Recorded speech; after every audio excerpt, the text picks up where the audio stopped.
Drama serial आपा शमीम की next episode में आप लोग देखेंगे कि कश्यप जो कि इस अब्दुल बारी की शक्ल तक भी देखना नहीं चाहती, इसीलिए यूनिवर्सिटी से सीधा अपने मायके चली जाती है। और यहाँ पर बैठी सायरा जो कि रजा की बातें सुनकर पहले ही बहुत डिस्टर्ब हो गई। वहाँ पर अब्दुल बारी आया तो कमरे में देखता है कि कश्यप घर में मौजूद नहीं, यूनिवर्सिटी से घर वापिस ही नहीं आती। उसे अंदाजा हो गया कि वो अपने मायके चली गई, मगर फिर भी वो उसे कॉल नहीं करेगा कि इसमें मेरी तो गलती नहीं थी, गलती तो कश्यप की ही थी। और ना चाहते हुए भी अब्दुल बारी शमीम की ही सुनता रहेगा और कश्यप और अब्दुल बारी में दूरियां बढ़ती ही चली जाएंगी। दूसरी तरफ कश्यप कुछ देर बीतने के बाद आई तो उसे सारे मामले का इल्म होता है। वालिद तो कह देते हैं कि हम चाहकर भी कोई कार्रवाई नहीं कर सकते, पेपर्स में ही सही है तो उसका शोहर ही ना।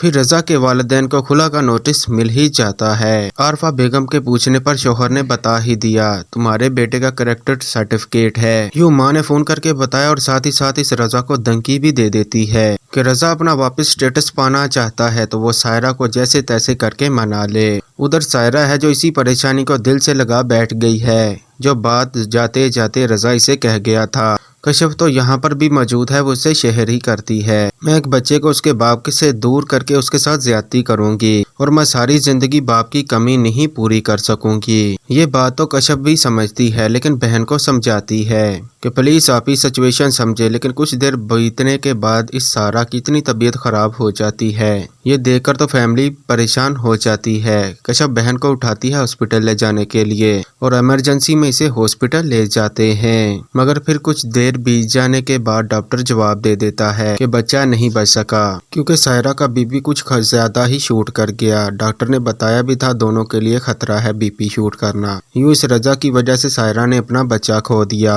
दूसरी तरफ नसीम को छोड़ने का सादिक ने आखिरी फैसला कर लिया, मगर नसीम की डिठाई तो फिर भी खत्म ही नहीं होती कि ये सादिक सिर्फ और सिर्फ मुझे धमकी देने के लिए कर रहा है। अगर मुझे छोड़ना होता तो कब का छोड़ देता। बेटी बीमार पड़ी है बाप की दूरी की वजह से, मगर माँ को तो फिर भी लिहाज नहीं आता, इसे तो सिर्फ और सिर्फ अपनी मनमानी करनी है।